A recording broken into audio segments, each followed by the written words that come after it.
안녕하세요. 대한민국 최고의 토론토 랩터스 전문 채널 랩터스톡 로이스터입니다. 제가 이번 화를 준비하면서 이력들을 살펴봤는데 첫 랩터스톡 업로드가 3년 전이었더라고요. 벌써 이렇게 3년이 지나가 버렸네요. 네, 정말 감사합니다. 이번 시간에 미디어데이 2023 시즌을 둔 랩터스의 출사표와 세크라멘토 킹스와의 첫 번째 프리시즌에 대한 리뷰로 구성을 해보았습니다. 사실 지난 시즌의 미디어데이는 좀 화기애애한 분위기였습니다. 랩터스가 가졌던 전력보다 좋은 성적을 거뒀고 선수들의 성장이 있어서 다음 시즌을 바라보는 희망찬 모습이었다면 이번 시즌의 미디어데이는 지난 시즌의 실패로 인해서 사뭇 무거운 분위기였습니다. 하지만 마사이 유지리 단장 뚝심 있는 사람답게 이에 흔들리지 않고 다시 강팀이 되겠다고 다짐을 했고요. 지난 시즌의 부진의 이유로 이기심을 꼽았습니다. 그리고 이런 셀피시니시가 앞으로 있는 시즌에서는 사라질 것이라고 선언하면서 뭔가 굳은 심지를 보여줬던 그런 미디어데이가 아니었나 싶습니다.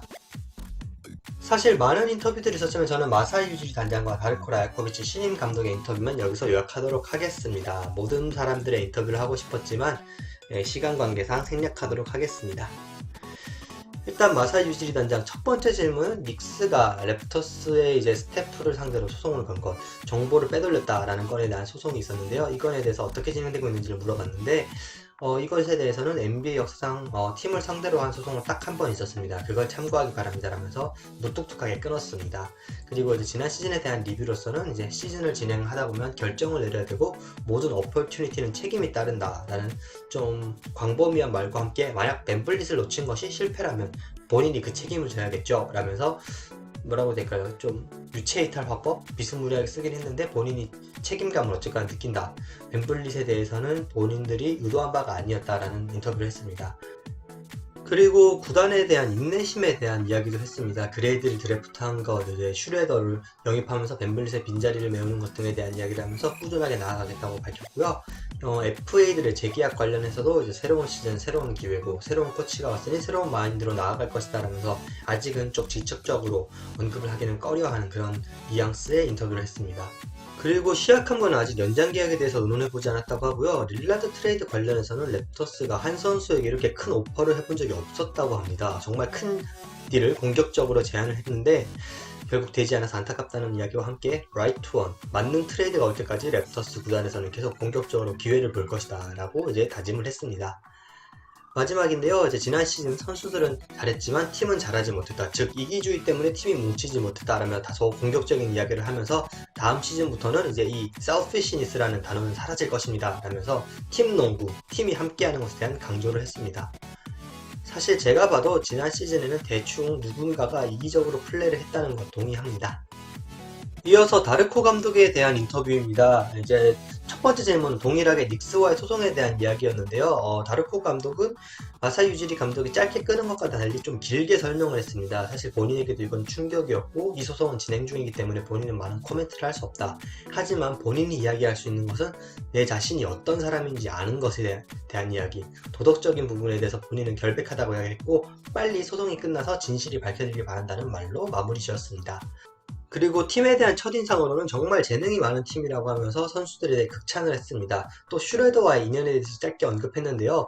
오클라호마 시티 썬더에서 다르코 감독이 코치였던 시절에 슈레더가 있었고 그렇기 때문에 슈레더를 잘 알고 노력과 퍼포먼스 둘 다 훌륭한 선수로서 팀에 좋은 영향을 끼칠 것이라고 이야기했습니다.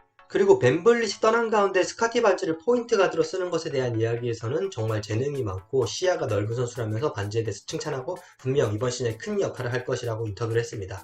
포인트 가드라는 이야기는 딱히 언급하지 않았지만 분명 많은 역할을 할 것을 이야기를 했고요. 또 유지리 단장이 이제 지난 인터뷰에 셀피시니스를 없애겠다고 했는데 이것에 대해서 어떻게 하겠냐라는 질문에는 그렇다면 이기적인 플레이란 무엇인가? 공을 오래 끌고 좋지 않은 찬스에 슛을 쏘는 것인데 즉 우리는 그 반대로 할 것입니다 라면서 본인의 계획을 밝혔습니다. 공을 쉐어하고 빠른 판단으로 좋은 찬스에서 슛을 하는 플레이 less is more, less thinking is more 저는 이렇게 생각했고요. 선수들에 대한 성장의 비전은 확실히 랩터스가 이제 다르코 감독이 갖고 있는 것이 무엇인지 정확히 인지하는 태도를 보였습니다. 한두 명만 케어하는 것이 아니라 18명 모두 성장시키는 것을 목표로 하고 있다라면서 확실히 이제 좀 뭐라고 해야 될까요? 성장에 집중하는 그런 인터뷰였습니다. 세크라멘토 킹스와의 첫 번째 프리시즌 경기 랩터스가 112대 99로 기분 좋은 승리를 챙겼습니다. 오랫동안 농구에 굶주렸던 랩터스 팬들에겐 선물과도 같은 경기였습니다. 일단 닉널스의 주전 혹사농구는 이제 잊어도 될 것 같다는 느낌이었습니다. 왜냐면 다양한 선수들이 프리시즌이긴 하지만 출전을 하면서 고르게 활약을 했고요. 그렇기 때문에 팀 농구가 무엇인지를 좀 볼 수 있었던 그런 하루였습니다. 또 저는 개인적으로 말라카이 플린이 데니스 슈로더의 백업으로 나오면서 본인이 활약하는 모습이 이번 시즌 기대해도 되겠다 이런 느낌을 줬습니다. 그리고 이날 많은 랩터스 팬들이 궁금해했던 스타팅 5의 마지막 한 자리는 누구의 것인가? 데니스 슈레더의 것이었습니다. 이날 스타팅 포인트 가드로 출전하면서 베테랑답게 오랜 시간 랩터스의 선수였던 것처럼 기존 플레이어들과 잘 맞는 호흡을 보여줬습니다. 그리고 이날은 레스 이즈 모어에 대해서 약간이나마 볼 수 있었던 하루였는데요. 빠른 판단으로 공격에서 막히는 부분이 확실히 줄어들었습니다. 그에 대한 결과로 이날 랩터스 팀 야투율이 50%를 넘겼습니다.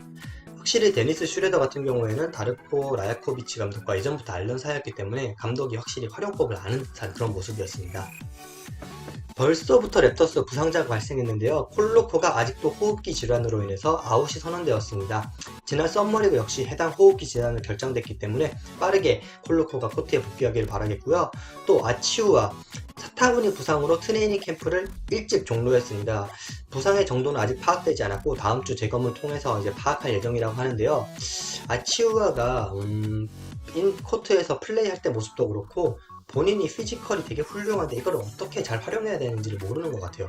무리해서 부상을 입는 것도 그중 하나로 보이고요. 기타 뉴스입니다. 서지 이바카 유로리그 데뷔전에서 8득점 9리바운드를 거뒀습니다. 유로리그 특성상 한 선수가 그렇게 오래 뛰는 게 아니라 균등하게 뛰는 그런 모습을 보이기 때문에 잘했다 못했다라고 말할 수 없고요. 아직까지는 농구 선수로서 건재해 보입니다. 그리고 랩터스의 홈구장 총 350밀리언 규모의 리노베이션이 시작될 예정이라고 하고요. 1999년 건축됐을 때도 300밀리언의 건축비는 아니었다고 합니다. 즉 건축 이래로 가장 큰 규모의 리노베이션이 이루어질 것으로 보이고요. 이 공사에 대해서 정확한 계획이나 일정 등은 아직 알려지지 않았습니다. 마지막으로 다음 주 스케줄 안내입니다. 이번 주 첫 경기를 치렀지만 다음 주는 일요일에 딱 한 경기만 있습니다. 호주에서 온 캔스 타이판스와의 스코치아뱅크 아레나에서 홈 경기가 있고요. 이후엔 시카고 불스 워싱턴 위저즈와의 경기가 있습니다. 사실 호주의 팀이기 때문에 NBA와는 수준차가 있는 만큼 레귤러 멤버들은 지난 경기처럼 15분에서 20분 정도만 뛸 것으로 보이고요. 따라서 벤치 멤버들이 본인을 어필할 수 있는 절호의 기회가 되지 않을까라고 저는 생각하고 있습니다. 일단 랩터스 걱정 많이 했었는데 킹스와 첫 경기를 보고 나니까 이제 마음이 좀 편해졌습니다. 이번 시간 제가 준비한 자료 여기까지고요. 좋아요, 구독, 댓글 모두 감사드리고 있습니다. 그리고 다음 시간에 좀 더 재미난 자료 여러분들 찾아뵐 수 있도록 노력하겠습니다. 감사합니다.